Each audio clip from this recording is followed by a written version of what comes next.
En esta vida hay muchas cosas que ponemos la etiqueta de superior sobre otras cosas. Esto es algo como que ya se está volviendo en un tema muy regular, si has notado en la serie del libro de Hechos de Hebreos, en donde he estado haciendo muchos contrastes de superioridad, y no porque a mí me guste hacer contrastes de superioridad, no porque me guste iniciar mi ilustración de un sermón o la introducción a un mensaje con este tema de la superioridad de algo sobre algo más. Simple y sencillamente es lo que seguimos encontrando conforme seguimos avanzando en esta serie de los Hebreos, contrastes de superioridad. Y tan solo uno que se me ocurre usar como ilustración esta semana es que, como notaste, tenemos un nuevo instrumento dentro de los instrumentos que tengo acá atrás míos, que es una batería acústica. Y esta batería tomó un proceso de búsqueda para su compra. Y obviamente, como todo lo que compramos, ese proceso de búsqueda incluye un presupuesto, incluye la calidad, incluye si cubre las necesidades de lo que nosotros necesitamos para poder hacer la compra o no, porque también nos queremos asegurar no estar comprando de más, ¿cierto? Queremos asegurarnos que estamos comprando algo que está hecho a la medida en base a la necesidad real que existe en ese momento. Entonces, ese proceso que lleva pues a la búsqueda de diferentes opciones, y en medio de esa búsqueda vas a encontrar muchas opciones, ¿cierto? Unas superiores a otras, y la realidad es esta, que muchas veces, no siempre, pero la mayoría de las veces, la superioridad la va a determinar el precio de algo.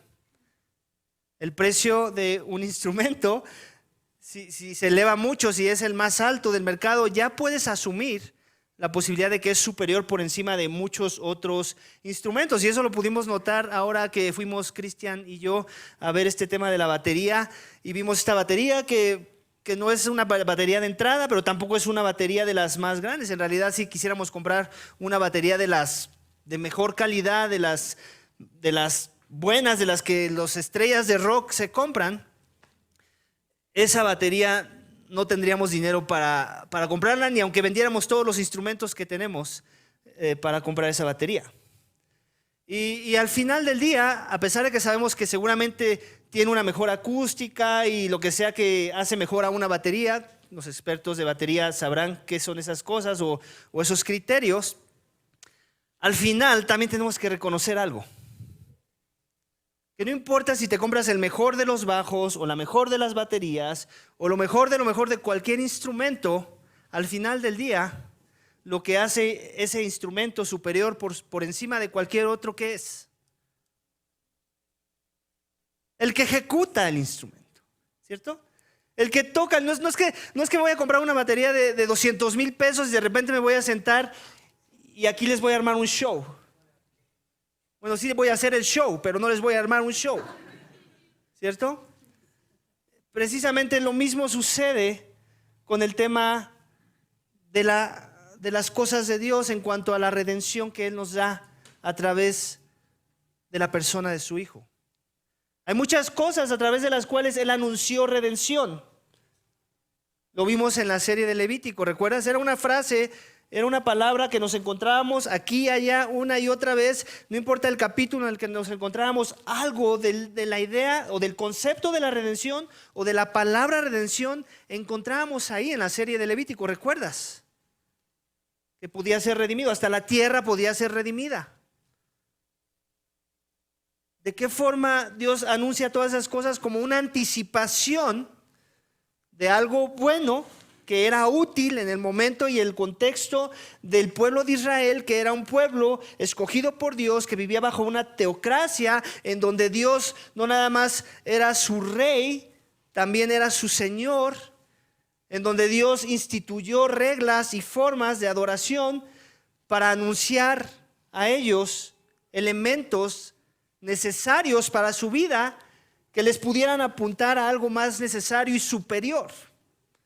Y básicamente, ahorita nosotros de este lado de la cruz estamos parados en ese lugar superior, en ese lugar mejor, en esa mejor batería, si lo quieres ver así, con un mejor tono, con un mejor beat, con algo preciso, exacto, perfecto, que Él quiso alinear en los tiempos nuestros pero que vinieron siendo anunciados en tiempos antiguos. Las cosas que vimos la semana pasada que prefiguraban aquel que es la figura, que anunciaban redención para que cuando la redención se materializara, entonces todo mundo pudiera anticipar el gozo y la obediencia a esa redención. Y básicamente de eso seguimos hablando en nuestra serie de Hebreos esta mañana, iglesia. De la superioridad de la redención en Cristo Jesús. Cristo Jesús, que es ese, como ya vimos antes, mejor sacerdote, mejor rey, mejor sacrificio. Y vamos a seguir hablando de esas cosas, porque Dios quiere que lo veamos no solamente mejor, no solamente un contraste mejor, sino algo tan superior que no nos quede la menor duda de que esa es la forma en la que Dios quiere traer redención. Porque la tentación, ya lo hemos dicho antes, es esta, que tú y yo estemos tratando de buscar redención en nuestros términos, en base a nuestras ideas, en base a nuestra rebeldía muchas de las veces. Y Dios no quiere eso. Él quiere que nos quede un concepto muy claro, que redención solamente la podemos encontrar en una obra, no en muchas obras que tú y yo podamos hacer. Y esa es la obra perfecta y superior por encima de todas las obras de nuestro Señor Cristo Jesús. Amén, iglesia. Así es que el título de mi mensaje esta mañana es ese. Sí, parecemos discos rayados, sí. El autor de los Hebreos no se echa para atrás, no se intimida de que lo juzgues, de hablar de lo mismo una y otra vez, en una y otra perspectiva. Él quiere que quede claro y grabado en tu mente y que eso pase a tu corazón, la convicción de la superioridad de Cristo para que tú puedas encontrar verdadera redención y que no vengas a la tentación de ser esclavizado a obras muertas que te hagan pensar que tú aportas algo a esta redención. Ese es el peligro siempre. Que pienses que tú eres un socio en este asunto de la redención. Que pienses que eres un colaborador. Que pienses que le puedes echar la mano a Dios, vamos. Eso es imposible, iglesia, cuando nos referimos a la redención, amén. Entonces vamos a ver varios aspectos de esta superioridad. El primero de ellos lo vamos a encontrar en versículos 9 al 11 del capítulo 9 de Hebreos que acabamos de leer.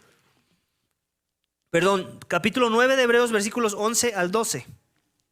Así que si tienes tu Biblia, acompáñame a leerlos juntos nuevamente. Son dos versículos. Versículo 11 dice: pero cuando Cristo apareció como sumo sacerdote de los bienes futuros a través de un mayor y más perfecto tabernáculo, no hecho con manos, es decir, no de esta creación, entró al lugar santísimo una vez para siempre, no por medio de la sangre de machos cabríos y de becerros, sino por medio de su propia sangre, obteniendo redención eterna.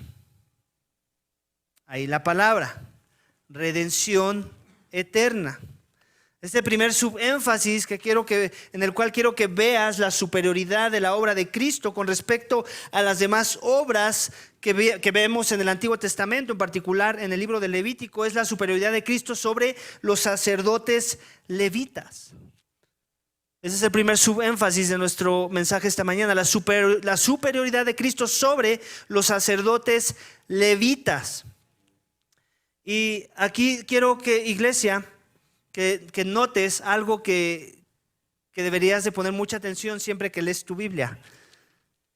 La mayoría de las veces, no siempre, cuando ves un pero en el texto, está anunciando una obra, está anunciando buenas noticias.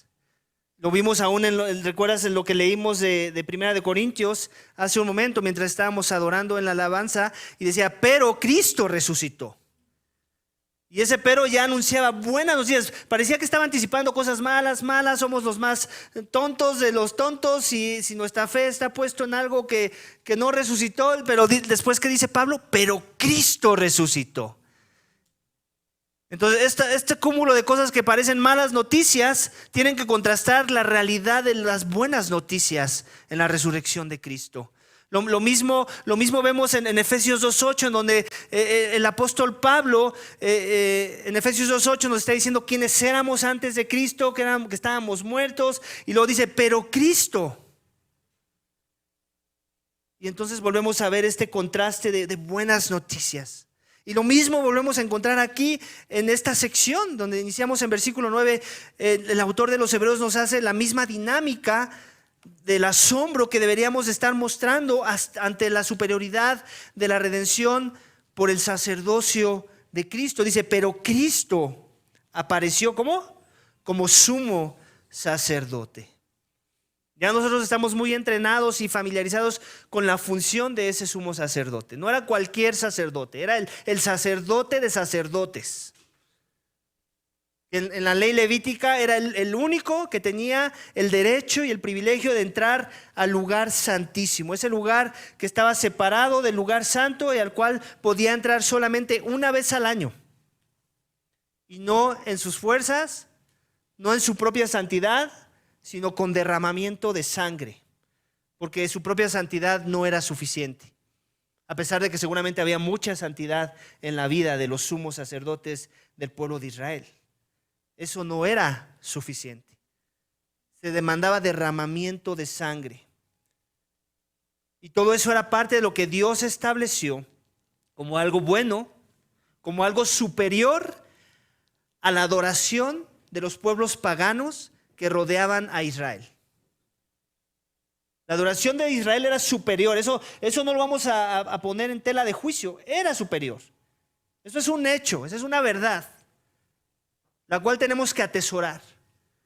Pero cuando contrastamos ese tipo de adoración a través de un tabernáculo en la tierra, a través de una orden sacerdotal, a través de un sistema de sacrificios, con la superioridad de la mediación del sumo sacerdote Cristo Jesús, ese otro sistema, que era superior a los sistemas paganos de los pueblos de la tierra, se convierte en obsoleto. Se convierte en algo que pasó de moda. Se convierte en algo que ya no nos sirve. Y que la única razón por la que está ahí es para apuntar a lo que sí sirve. Para apuntar a lo que en verdad debemos estar buscando poner atención, poner nuestros ojos, atesorar en nuestros corazones.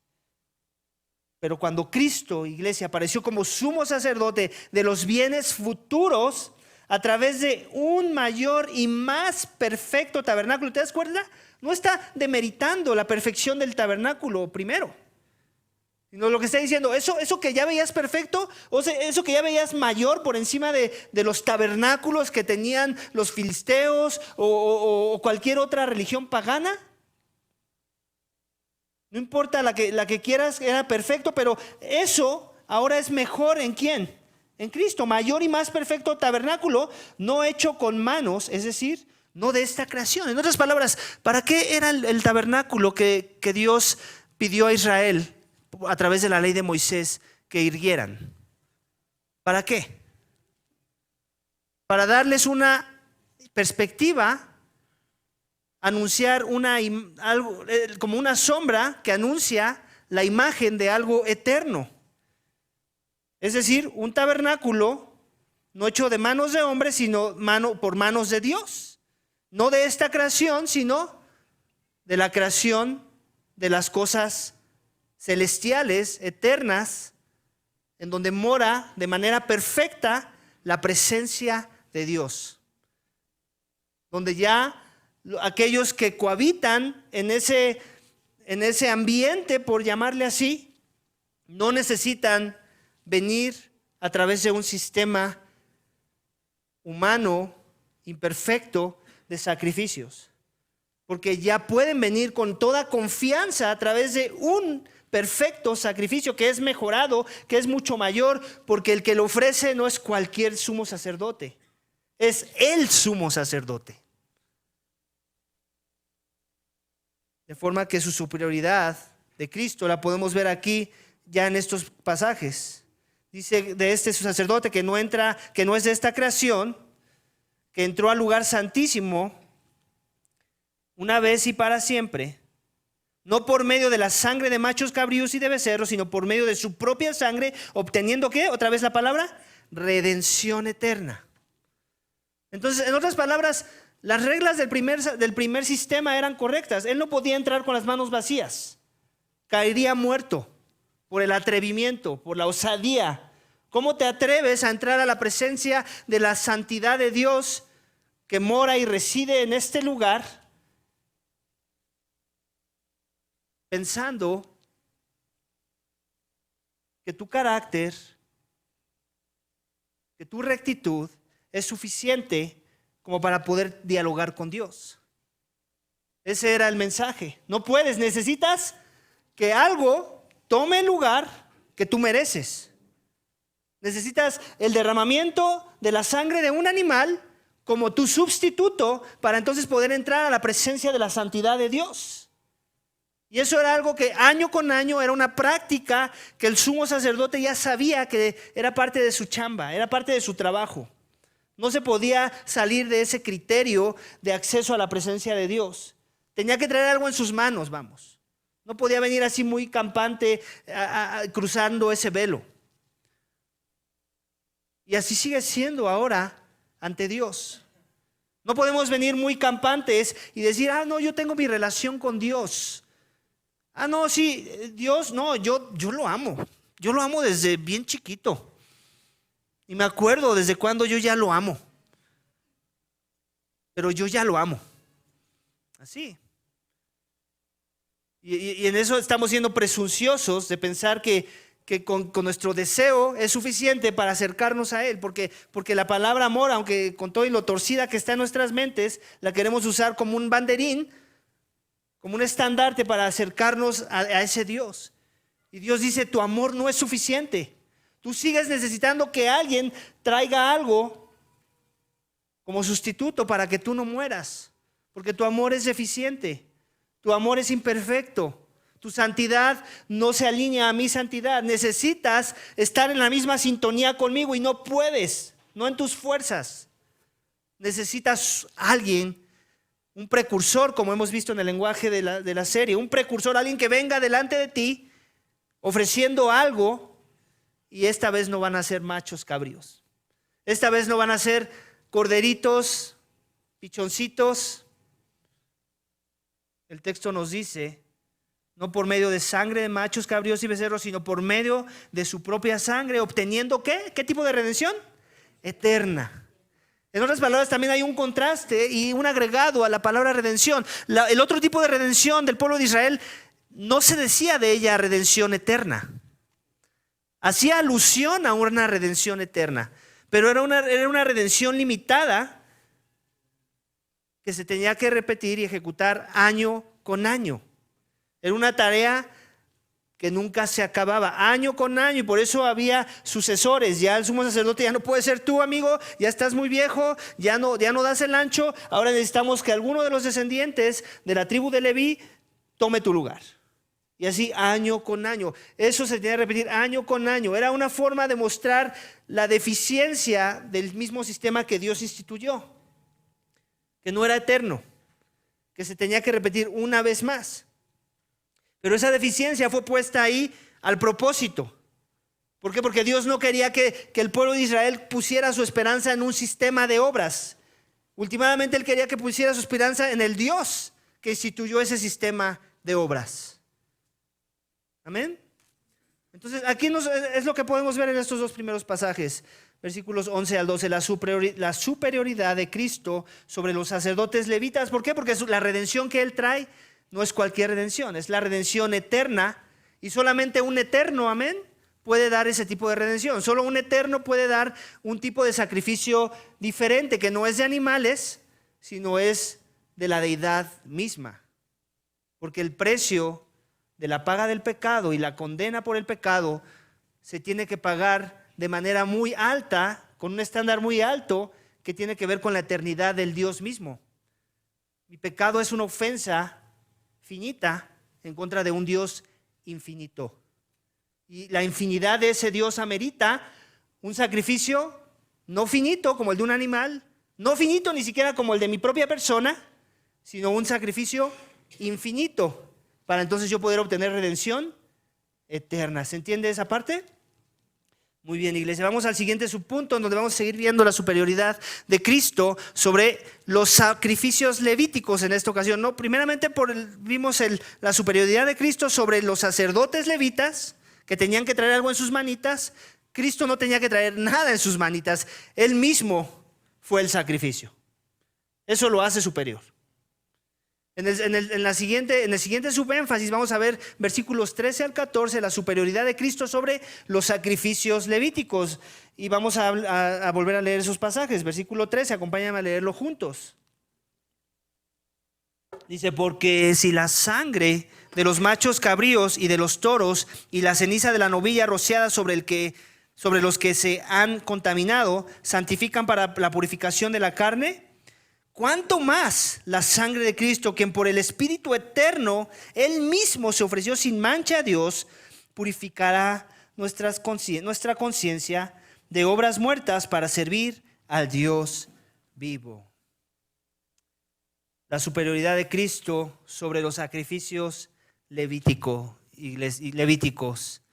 Aquí volvemos a ver otro argumento a manera de contraste. Contraste entre lo que dice en versículo 3 y lo que dice el versículo 14. Dice, porque la sangre de los machos cabríos y toros y la ceniza de la novilla rociada sobre los que han sido contaminados, si eso, ¿ok?, santifican para purificación de la carne. En otras palabras, ¿qué está diciendo otra vez? Que sí tenían una función, que santificaban de alguna forma al pecador. Le daban una percepción de una idea que tenía que quedar grabada en sus corazones de que estaban siendo un pueblo santo delante de Dios. ¿Por qué? Porque estaban obedeciendo la palabra de Dios que les decía que si hacían esas cosas, Dios los veía como santos. Dios los declaraba santos por un periodo de tiempo. En otras palabras, estaban comprando santidad por un año, por decirlo así. Como cuando tú le echas crédito a algo, ¿no?, y dices, tengo crédito como para tanto tiempo. Algo así parecido. Obviamente el lenguaje no es ese en la serie de Levítico, pero la idea es exactamente esa. Por un año estás comprando santidad. ¿Para qué? Para que puedas tener comunión conmigo, dice Dios. Para que ese tabernáculo siga siendo tu centro de adoración. Para que la comunión entre el Dios y ese pueblo que Él rescató pueda seguir siendo parte de tu vida en beneficio a tu persona y a la de tu familia. En este caso, vemos que eso nada más seguía siendo una sombra ¿de qué? De algo mejor. Un mejor sacrificio, dice, porque si la sangre otra vez de los machos cabríos y de los toros y la ceniza de la novilla rociada sobre los que han sido contaminados santifica para la purificación de la carne. ¿De qué está hablando? De la carne. De una manera externa. Interprétalo así. Si eso santifica de una manera externa, o en otras palabras, si eso se ve bien, si ese ritualismo te traía un tipo de paz y consuelo en medio del desánimo, del pecado que todavía mora en ti, aquí viene el contraste. ¿Cuánto más? Esta es una pregunta retórica. ¿Cuánto más la sangre de Cristo, quien por el Espíritu eterno? Entonces, ¿por quién Cristo? ¿O qué fue lo que empujó a Cristo? La palabra no se empujó.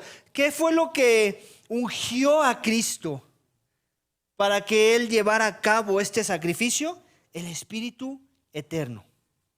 Ese mismo Espíritu que se manifestó cuando Juan el Bautista bautizó a nuestro Señor Jesucristo y Él pudo tener esta visión de este Espíritu como en forma de paloma posando en el Hijo de Dios. Este Espíritu que autentica su ministerio, que inicia su ministerio y que empodera su ministerio para que Cristo fuera ese hombre perfecto, obediente, sometido a la voluntad de Dios y el tipo de voluntad que ofrece un sacrificio en su propia persona. Dice, cuánto más la sangre de Cristo, quien por el Espíritu eterno, Él mismo se ofreció sin mancha a Dios. Esa idea de sin mancha creo que la entendemos cuando entendemos otros pasajes que nos dicen que Él fue sin pecado. Que nuestro Señor Jesucristo nunca pecó. Por eso es que Juan el Bautista puede decir de Él, aquí el Cordero de Dios que quita los pecados del mundo, porque lo ve como ese Cordero para el sacrificio perfecto, listo para el sacrificio. Porque era solo un sacrificio perfecto lo que contaba para poder obtener redención delante de un Dios airado por el pecado. Dice, Él mismo se ofreció sin mancha a Dios, purificará nuestra conciencia de obras muertas para servir al Dios vivo. ¿Aquí de qué está hablando? De lo que está diciendo. Que en el antiguo sistema había una apariencia de piedad, había una purificación externa, pero la conciencia seguía sucia. La conciencia no la podía limpiar ese sistema de sacrificios. Pero cuando venimos al sistema del único sacrificio a través de la obra de Cristo, en donde Él se ofrece a sí mismo, empoderado por el Espíritu Santo y con su carácter perfecto, en donde Él nunca pecó, por eso es que nunca tuvo que ofrecer el sacrificio de un animal, sino más bien se ofreció a sí mismo como sacrificio por el pecado de los hombres. Ese sacrificio es superior por eso y mucho más. Porque Él limpia, en verdad, purifica nuestras conciencias, nos limpia.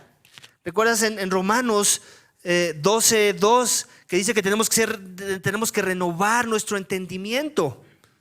¿A qué se refiere eso? A que tenemos que cambiar nuestra mente, nuestra forma de pensar, nuestra forma de ver a Dios, nuestra forma de ver la vida, nuestra forma de vernos a nosotros mismos, nuestra forma de ver el pecado, nuestra forma de ver la santidad de Dios. Y eso solamente ocurre a través de la obra de Cristo. Si yo he confiado en ese sacrificio. Si tú piensas que agradas a Dios, pero no has venido a Dios a través de los méritos y el sacrificio perfecto de Cristo, adivina qué, tu conciencia está sucia. Porque solamente Cristo y su sacrificio son el instrumento que Dios quiere usar para que tu conciencia sea limpia. Y entonces inicia un proceso de santificación, en donde ya no puedes ver el pecado como antes lo veías, ni estar cómodo ante él como antes lo estabas. Ahora tu conciencia te estorba, te incomoda, te deprime. ¿Alguna vez has estado deprimido por tu pecado? ¿Alguna vez has estado triste por tu falta de piedad, por tu falta de fe, por tu falta de amor, por tu falta de sacrificio, por tu falta de perdón?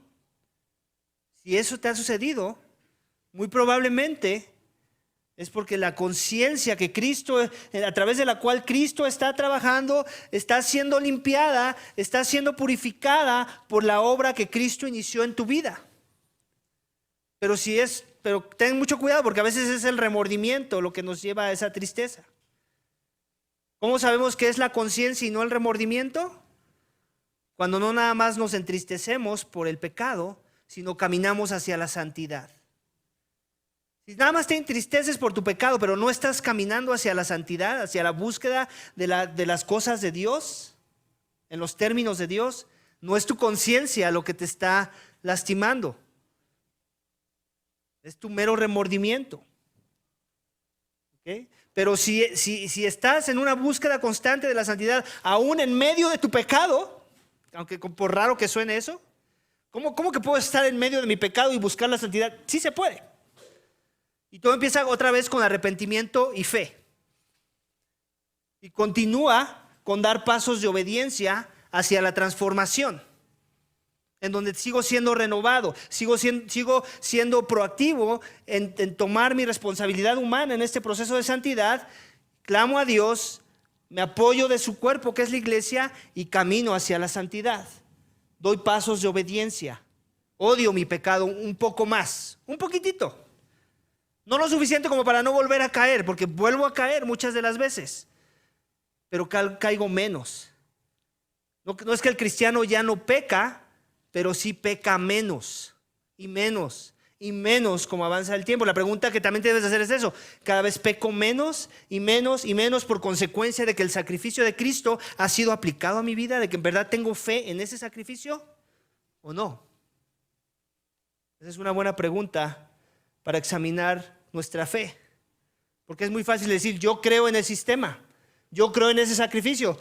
Definitivamente es superior al sacrificio levítico, es superior a cualquier sacrificio o sistema religioso pagano de la época y de nuestros días. Eso es muy fácil decirlo. ¿Cómo se ve eso en una vida de búsqueda de la santidad, de arrepentimiento cuando hay pecado, de búsqueda de ayuda en medio de mi pecado, de llanto por mi pecado, de dar pasos de fe en obediencia y en santidad a Dios? ¿Eso somos tú y yo, iglesia? ¿O simplemente agarramos el estandarte de la profesión de fe, pero nuestras vidas no son consistentes con ese estandarte y esa profesión?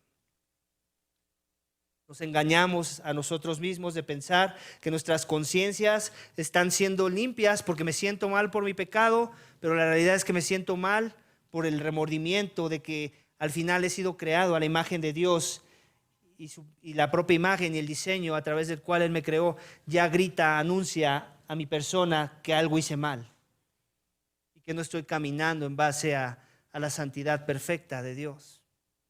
Entonces ya tenemos dos razones por las cuales la redención en Cristo es superior. Es superior la superioridad de Cristo sobre los sacerdotes levitas, la superioridad de Cristo sobre los sacrificios levíticos, y el tercero va a ser en versículo 15, la superioridad de Cristo como mediador del nuevo pacto. Acompáñame a leerlo nuevamente.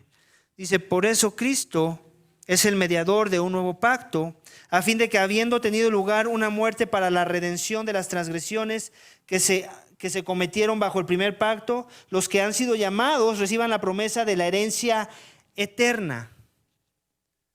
La superioridad de Cristo, iglesia, como mediador de un nuevo pacto. Esto es lo que encuentro y vemos en esta porción del texto de versículo 15. Y quiero, iglesia, que veas la mediación de Cristo de una forma correcta. Porque muchas veces cuando pensamos en un mediador, ¿cierto? Pensamos en alguien así como un referee, ¿no? Como que hay aquí dos partes, la parte 1, la parte 2, donde hay enemistad y el referee está en medio haciendo esto, ¿no? Y está tratando de mediar y conciliar en medio de estos dos partidos. ¿Para qué? Para que otra vez se lleven bien, ¿no? Y muchas veces así traemos ese concepto de mediación.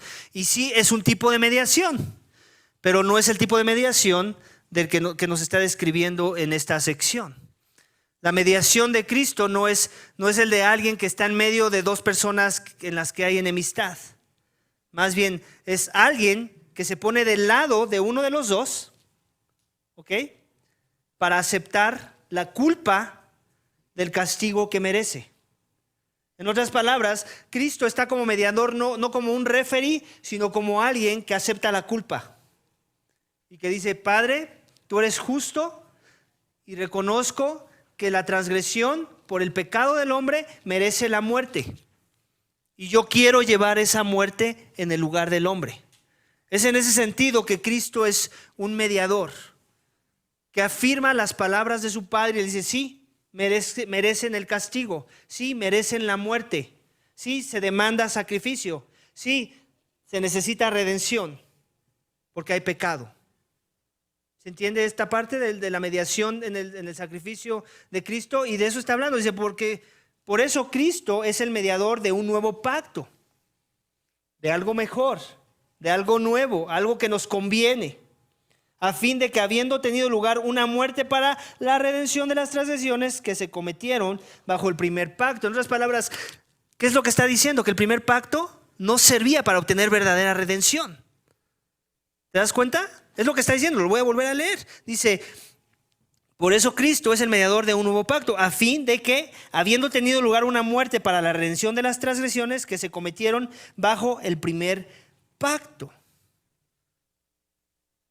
Se necesitaba algo mejor.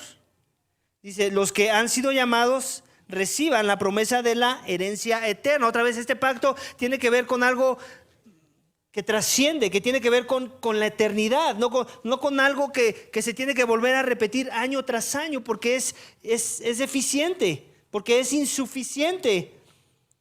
Tiene que ver con algo que la misma persona que ofrece el sacrificio es lo que le da el valor al sacrificio. La misma persona que muere es lo que le da el valor a esa muerte. Porque la muerte de machos cabríos no fue suficiente. La muerte de los sacerdotes levitas no hubiera sido suficiente. Se necesitaba la muerte de lo perfecto, porque nuestro pecado fue contra algo perfecto y santo. Se necesitaba la muerte de lo que era deidad, porque nuestro pecado fue en contra de la deidad, no en contra de cualquier rey de la tierra, no en contra de cualquier superior que podríamos nosotros considerar superior en esta tierra. Y por eso es que Cristo era ese mediador que nosotros necesitábamos, iglesia. Un mediador que toma tu lugar y que esa es la forma en la que va a mediar. Respaldando a dos personas, respaldando la perspectiva de su Padre, que nos declara culpables por nuestros pecados, y respaldándonos a nosotros como aceptando la culpa cuando hemos confiado en Él. Pero te das cuenta, aquí es muy claro, ¿a quién es el que les otorga esa herencia?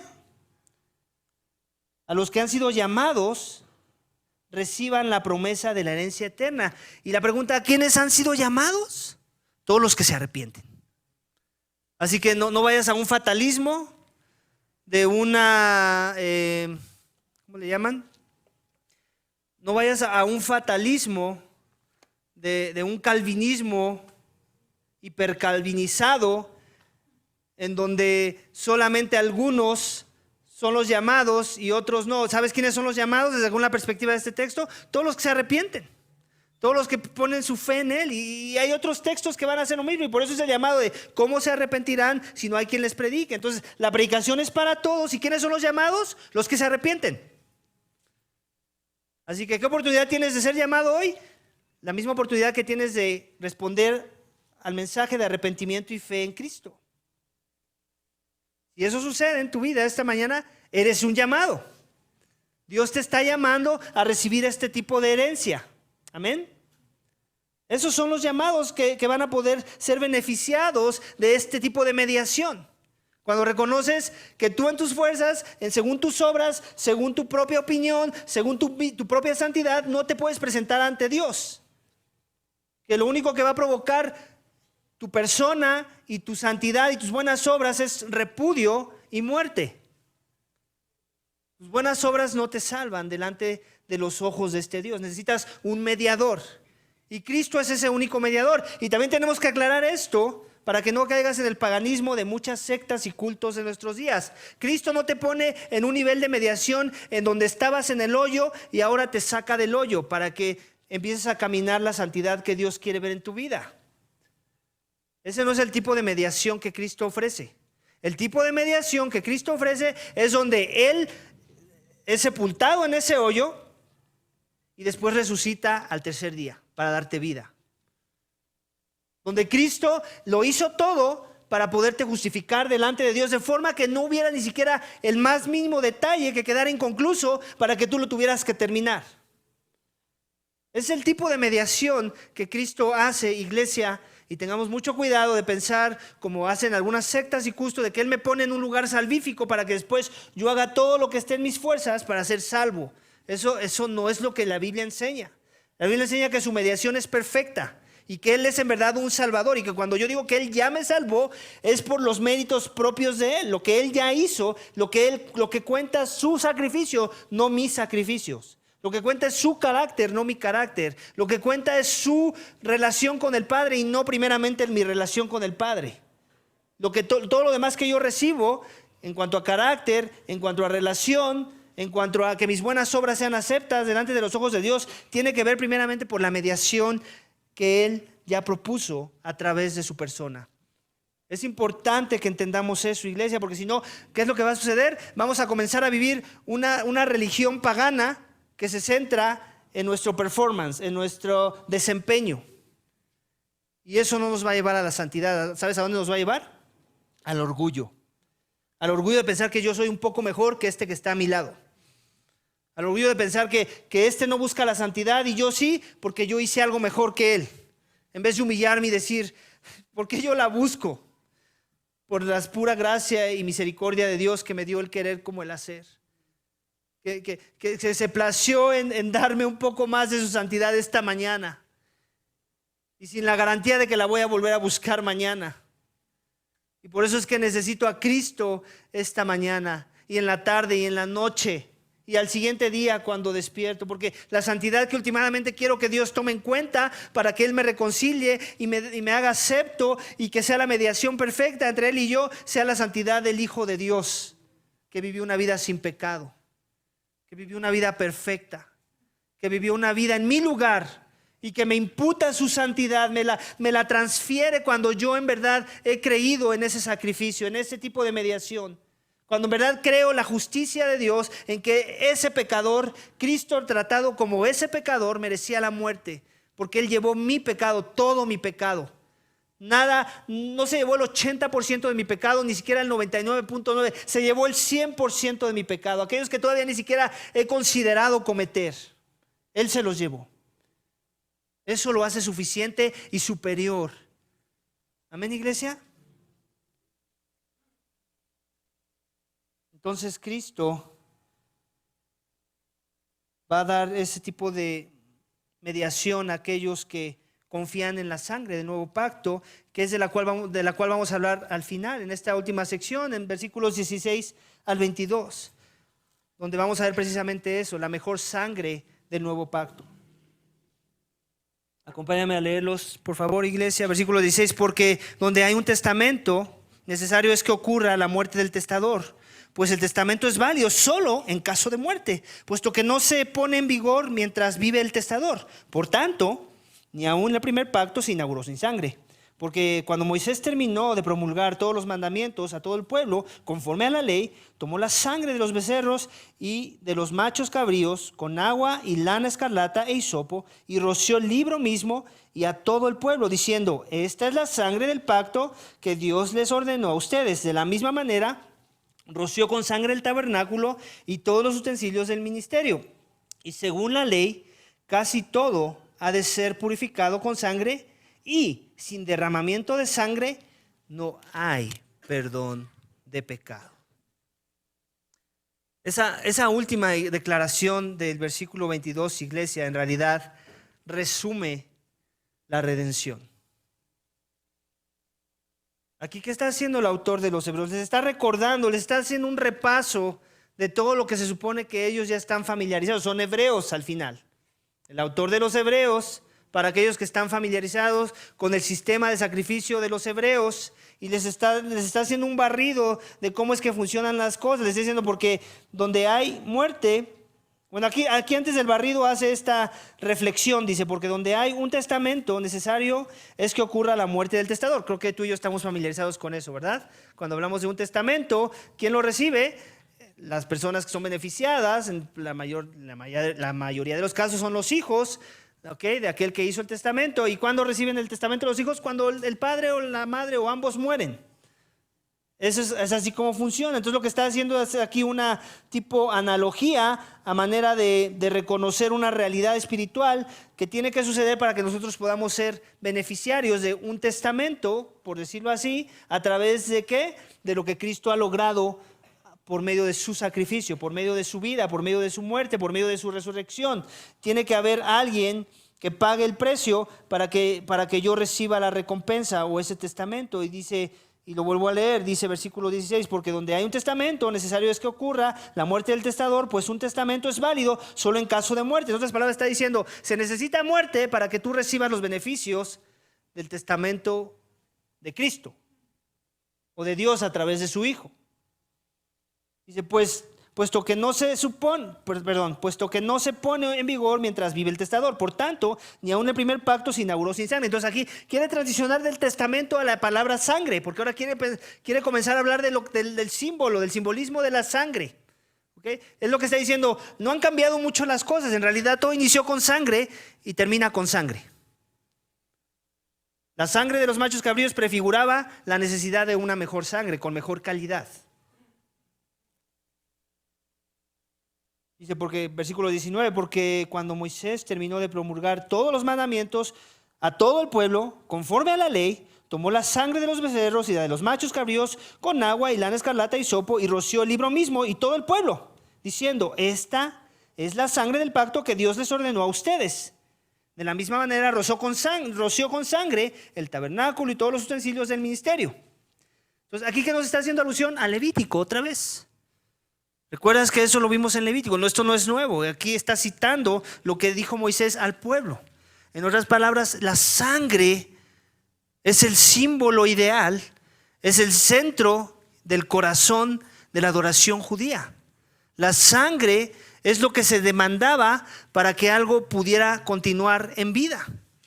La sangre viene prefigurada aún desde antes de Levítico. ¿Recuerdas Adán y Eva cuando pecaron? ¿De qué se vistieron? De hojitas. Muy lindos pensaron que se veían. Pensaron que eso iba a ser suficiente.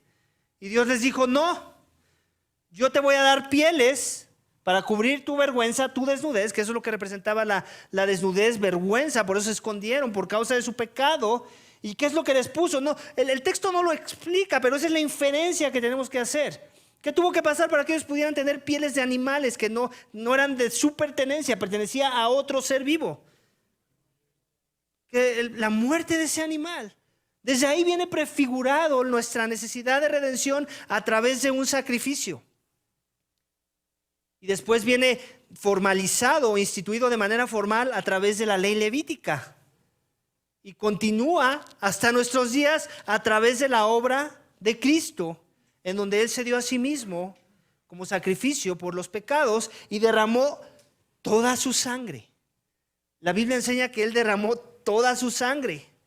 ¿Y cómo es que lo enseña? Que la historia de la narrativa de los evangelios nos dicen que cuando Él fue perforado en su costado, ¿qué fue lo que salió? Agua. Toda su sangre era necesaria. Todo Él era necesario para que nosotros pudiéramos tener acceso a un mejor pacto a través de esa sangre. En otras palabras, la fe cristiana es una fe muy sanguinaria. Pero es una sangre muy necesaria. Y eso también nos deja ver algo del carácter de Dios. Él quiere que veamos el pecado tan horrendo que para que el pecado pueda ser expiado, para que el pecado pueda ser perdonado, para que tú y yo podamos ser reconciliados con Dios, se necesita el derramamiento de sangre. ¿Por qué? ¿Porque Dios es malo? Por todo lo contrario, porque Él es bueno y justo. Y Él no puede dar por inocente al culpable. Y es el tipo de Dios que todo el mundo quiere, pero que al final, cuando les presentas a Cristo, ya no quieren. Porque el derramamiento de esa sangre no nada más te trae beneficios y te trae una herencia de un testamento, también te trae consecuencias de haber creído. Y las consecuencias es que ahora tu vida no te pertenece. Ahora tu agenda de vida es obsoleta, así como el tabernáculo de los hebreos. Y ahora la relevancia de la agenda correcta se convierte en la agenda de Dios, en los términos de Dios, buscando la santidad de Dios, a la manera de Dios, en obediencia a Dios, bajo la voluntad de Dios. Eso a nadie le gusta. A todo el mundo les gusta la idea del sacrificio de un mártir. Pero a nadie le gusta la idea de someterse a ese mismo mártir que ofreció ese sacrificio. Porque eso demanda dolor en nuestra carne. Eso demanda que cosas que me agradan me tienen que dejar de agradar.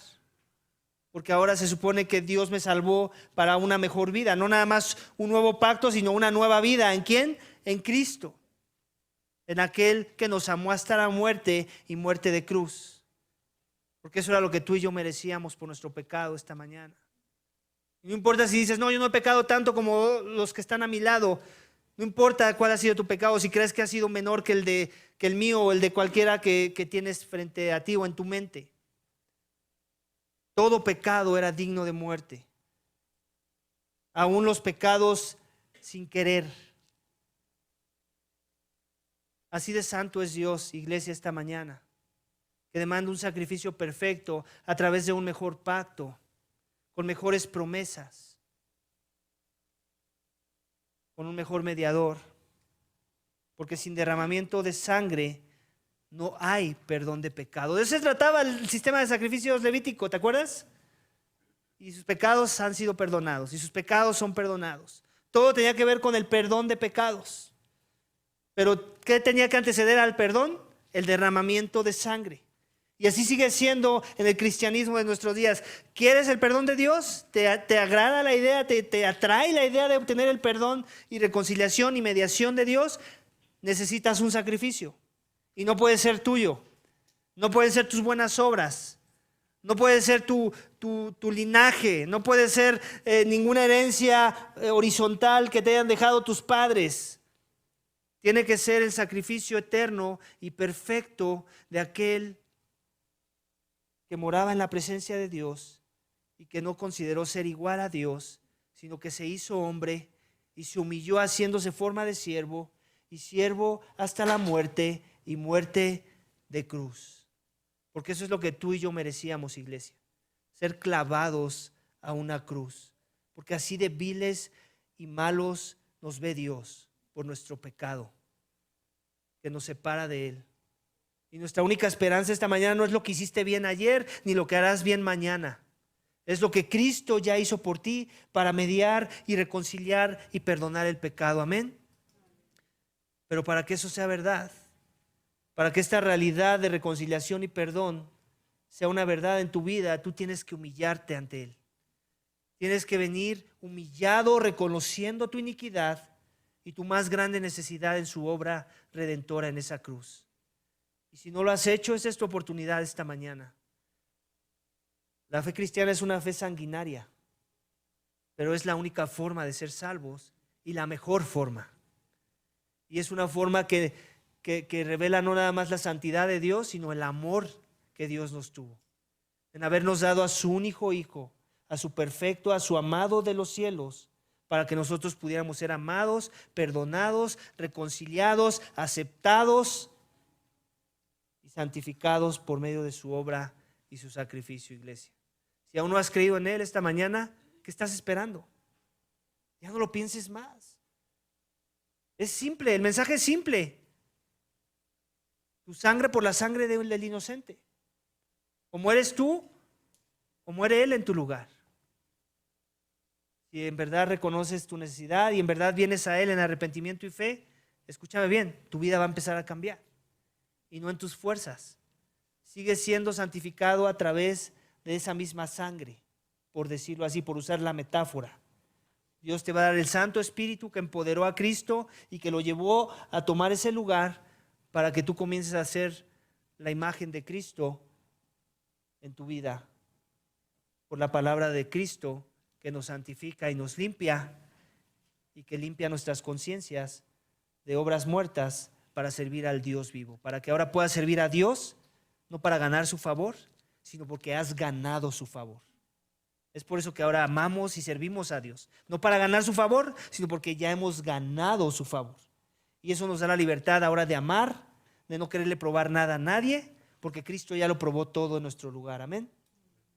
Vamos a orar, iglesia, para que Dios nos dé esa gracia. Padre, yo te doy gracias por la oportunidad que me das de proclamar tu palabra hoy, de recordar una vez más las glorias del mejor y nuevo sacrificio, de aquel pacto eterno que solamente pudo haber obtenido los méritos de alguien eterno, santo, justo, perfecto, amoroso, misericordioso como tu Hijo, que se plació a tomar nuestro lugar, Señor, cuando Él no tenía que tomarlo, cuando nosotros no merecíamos ser perdonados. Él quiso perdonarnos y lo hizo de manera voluntaria, no por coerción, no porque tú lo obligaste a que así lo hiciera, Señor, sino porque quiso exaltar dos cosas: tu amor y tu santidad, tu misericordia y tu perdón, pero también tu justicia y tu santidad. Y por eso vino, Señor, para que los que merecíamos muerte tuviéramos vida en su nombre. Para que los que merecíamos una herencia en los infiernos pudiéramos tener una herencia en los cielos.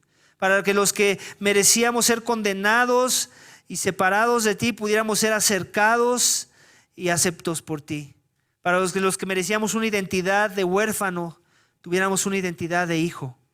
Padre, yo ruego que si esta mañana hay alguien aquí entre nosotros que venía pensando que había algún mérito que tenía que hacer para acercarse a ti, entonces vea y entienda que el único mérito que le es necesario es venir a los pies de Cristo, arrepentirse y poner toda su esperanza en su obra. Pero también oro para los que ya hemos creído, Señor, que ahora hemos sido llamados a una nueva vida en Él. Padre, entonces vivamos las implicaciones de ese evangelio, de esas buenas nuevas, de ese sacrificio, Señor, y que la misma sangre que nos conmueve y nos derrite y nos lleva a buscar redención en Cristo sea en la misma obra y la misma sangre que nos lleva a querer buscar la santidad que Cristo caminó en esta tierra, Señor. Para que entonces podamos tener conciencias íntegras que revelan que en verdad hemos creído, porque la culpa en verdad fue transferida, pero ahora la consecuencia de esa verdad es que vivimos las implicaciones de haber sido justificados.